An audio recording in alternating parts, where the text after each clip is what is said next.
السلام علیکم ورحمۃ اللہ دوستوں، آج میں پڑھنے جا رہا ہوں علم کے قدردانوں کا صلہ۔ حکایت کتاب کا نام ہے حکایت نمبر 203، اب جلد 1۔ تو پڑھتے ہیں دوستوں، علم کے قدردانوں کا صلہ۔ بسم اللہ الرحمن الرحیم۔ حضرت سیدنا ابو حسین بن سمعون رحمۃ اللہ علیہ فرماتے ہیں، مجھے احمد بن سلیمان قطعی علیہ رحمۃ اللہ القوی نے بتایا، ایک مرتبہ میں بہت زیادہ محتاج ہو گیا تو حضرت سیدنا ابراہیم حربی علیہ رحمۃ اللہ القوی کے پاس اپنی کیفیت بیان کرنے چلا گیا۔ انہوں نے مجھ سے فرمایا، اس معاملے میں تیرا دل تنگ نہیں ہونا چاہیے، اللہ عز و جل غیب سے مدد فرمانے والا ہے۔ ایک مرتبہ میں بھی اتنا محتاج ہو گیا تھا کہ نوبت فاقوں تک پہنچ گئی تھی۔ میری روزہ نے مجھ سے کہا، ہم دونوں تو صبر کر لیں گے، مگر ہمارے ان 2 بچوں کا کیا بنے گا؟ اپنی کتابوں میں سے کوئی کتاب ہی لے آؤ تاکہ اسے بیچ کر یا کسی کے پاس رہن رکھ کر ہم بچوں کے لیے کھانے کا بندوبست کر لیں۔ مجھے اپنی دینی کتابوں سے بہت زیادہ محبت تھی، اس لیے میں نے کہا، ان بچوں کے لیے کوئی چیز ادھار لے لو اور مجھے آج کے دن اور رات کی مہلت دیں۔ میرے گھر کی دہلیز پر ایک کمرہ تھا جس میں میری کتابیں تھیں۔ میں وہیں بیٹھ کر کتابوں کا مطالعہ اور تحریری کام کرتا تھا۔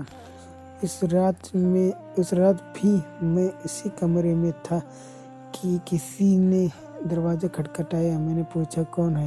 اس نے کہا، تمہارا پڑوسی ہوں۔ میں نے کہا، اندر آ جاؤ۔ اس نے کہا، پہلے چراغ بجھاؤ تب میں داخل ہوں گا۔ میں نے چراغ پر برتن اٹھا کر دیا اور کہا، آ جاؤ۔ وہ اندر آیا اور میرے پاس کوئی شے چھوڑ کر چلا گیا۔ میں نے چراغ سے برتن ہٹایا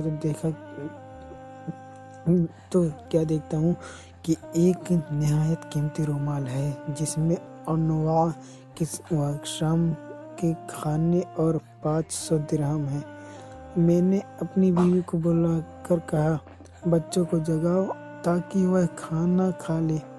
دوسرے دن ہم پر جتنا قرض تھا وہ ان درہم سے ادا کر دیا۔ پھر خراسان سے حاجیوں کے قافلوں کی آمد کا وقت آ گیا، لہٰذا اگلی رات میں اپنے گھر کے دروازے پر بیٹھ گیا۔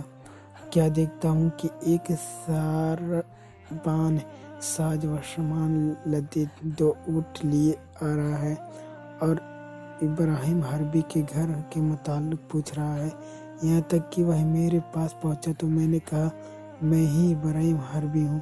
چنانچہ اس شخص نے اونٹوں سے سامان اتارا اور کہنے لگا، یہ دونوں اونٹ خراسان کے ایک شخص نے آپ کے لیے بھیجے ہیں۔ میں نے پوچھا، وہ نیک شخص کون ہے؟ کہنے لگا، اس نے مجھ سے قسم لی تھی کہ میں اس کے متعلق کسی کو نہ بتاؤں، لہٰذا میں آپ کو اس کا نام نہیں بتا سکتا۔ اس میں اب رب کا مدد ہو گیا، آپ سمجھ لیجیے۔ السلام علیکم ورحمۃ اللہ وبرکاتہ۔